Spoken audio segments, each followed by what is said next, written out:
Hello friends, आप सभी का एक बार फिर से स्वागत है मेरे YouTube channel grammar gossips with Lakshita में। आज हम बात करेंगे प्रेजेंट परफेक्ट टेंस के बारे में, उसके यूजेस के बारे में और क्या रूल्स हैं प्रेजेंट परफेक्ट टेंस से रिलेटेड। हैज और हैव कहाँ यूज होता है, कब यूज होता है, किस तरह से हम उसको सेंटेंस में, स्ट्रक्चर में उसको फ्रेम करेंगे। आज सारी बातें डिटेल में समझते हैं। लेकिन आगे बढ़ने से पहले मैं आपको बताना चाहूंगी कि मैंने एक टेंसेस की सीरीज शुरू की है अपने यूट्यूब चैनल पे, जहां पर मैं सारे टेंसेस को one by one in detail cover कर रही हूँ विद एग्जांपल्स। आपने अगर अभी तक वीडियोस नहीं देखी हैं तो आप चैनल को ज़रूर एक बार चेकआउट कीजिए, सब्सक्राइब कीजिए और अपने फ्रेंड्स और फैमिली के साथ भी शेयर कीजिए, स्पेशली उन लोगों के साथ जो इंग्लिश ग्रामर को बिल्कुल बेसिक लेवल से सीखना और समझना चाहते हैं। तो चलिए स्टार्ट करते हैं आज की वीडियो प्रेजेंट परफेक्ट टेंस पे। इसके यूजेस पहले मैं आपको समझा देती हूँ, उसके बाद हम सीखेंगे इसके रूल्स के बारे में और इनके एग्जाम्पल्स भी साथ में हम देखेंगे। सबसे पहला यूज है प्रेजेंट परफेक्ट टेंस का, to express actions that you have done. मतलब जो काम, जो एक्शंस आप ऑलरेडी कर चुके हैं उनके बारे में बताने के लिए आप प्रेजेंट परफेक्ट टेंस का यूज करते हैं।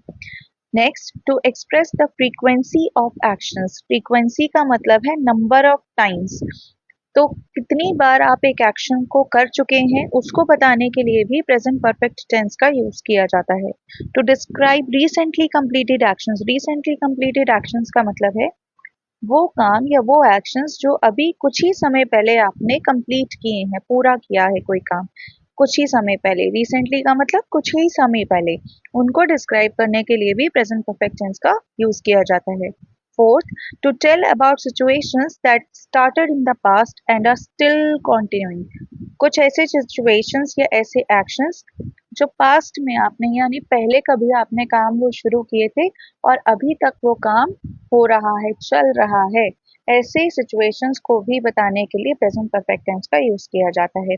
Fifth, to tell about unfinished actions. ऐसे एक्शंस, ऐसे काम जो फिनिश नहीं हुए हैं, मतलब कोई काम आपने शुरू किया बीच में अधूरा रह गया, ऐसे एक्शंस को बताने के लिए, ऐसे सिचुएशंस को बताने के लिए प्रेजेंट परफेक्ट टेंस का आप यूज कर सकते हैं। Last, to express present result. Present time में जो रिजल्ट आया है, मान लीजिए आज आप कोई मैच जीत गए, तो मैं मान लीजिए कोई मैच जीत के आई हूँ तो मैं बोल सकती हूँ I have won the match. तो मैंने हैव का यूज किया। हैज और हैव का यूज का मतलब है कि आपने प्रेजेंट परफेक्ट टेंस को यूज किया है।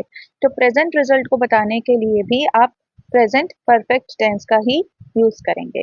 ठीक है ना? चलिए आगे बढ़ते हैं और देखते हैं कैसे हैज और हैव को हम सेंटेंसेस में फ्रेम करते हैं।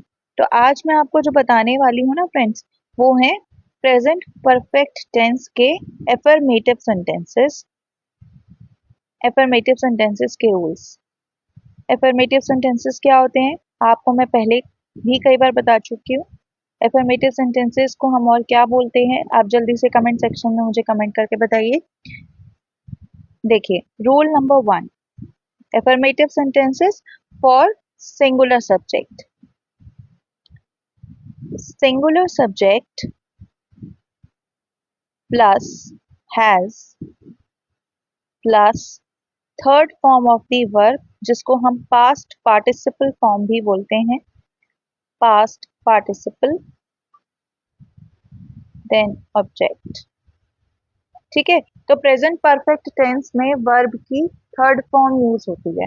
ठीक है, third form of the verb is used in present perfect tense. For example,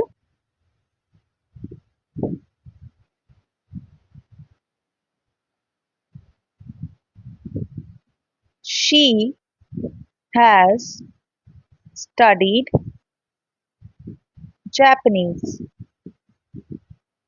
उसने जापानीज लैंग्वेज पढ़ी है। ठीक है, तो देखो सिंगुलर सब्जेक्ट यहाँ पे क्या हो गया, शी, उसके बाद मैंने क्या लगाया, हैज, और स्टडी एक्चुअल एक्शन वर्ड क्या हुआ है, काम क्या हुआ है, पढ़ने का काम हुआ है, तो स्टडी वर्ड यूज किया। तो स्टडी को अगर मुझे पास्ट पार्टिसिपल फॉर्म में बनाना है, यानी वर्ब की इसको थर्ड फॉर्म में बनाना है, तो मैं क्या बना दूंगी, क्या लिखूंगी, स्टडीड लिखूंगी। तो मैंने स्टडीड लिखा। उसके बाद मेरा ऑब्जेक्ट क्या है, मैं किसी लैंग्वेज के बारे में बात कर रही हूँ, तो उस लैंग्वेज को एज एन ऑब्जेक्ट मैंने मेंशन कर दिया। तो शी हैज स्टडीड जापानीज। ठीक है, बहुत सिंपल था, समझ आया? ओके, एक और एग्जांपल देखते हैं इसका। He has cooked the meal. He has cooked the meal. ठीक है, अब आप इसको ऑलरेडी कॉम्प्रिहेंड कर चुके होंगे, समझ चुके होंगे, मुझे एक्सप्लेन करने की अब जरूरत नहीं है। रूल नंबर 2 देखते हैं फॉर प्लूरल सब्जेक्ट्स। देखो, plural subject plus have plus third form of the verb plus object.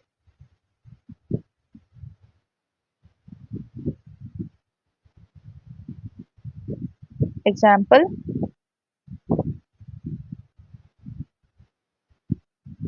They have sung a song। ठीक है, अब देखो प्लूरल सब्जेक्ट्स क्या है। प्लूरल सब्जेक्ट यहाँ पे सेंटेंस में क्या है? दे। ठीक है, दे के साथ मैंने क्या लगाया? हैव लगाया। सिंग की थर्ड फॉर्म क्या होती है? संग। ठीक है, ऐसे हमने पढ़ा होगा, आपने पढ़ा होगा, सिंग, sang एंड देन संग। संग होती है third form.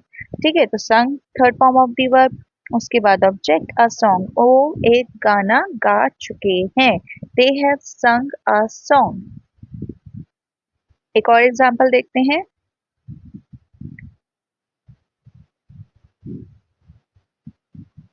Sam and Riya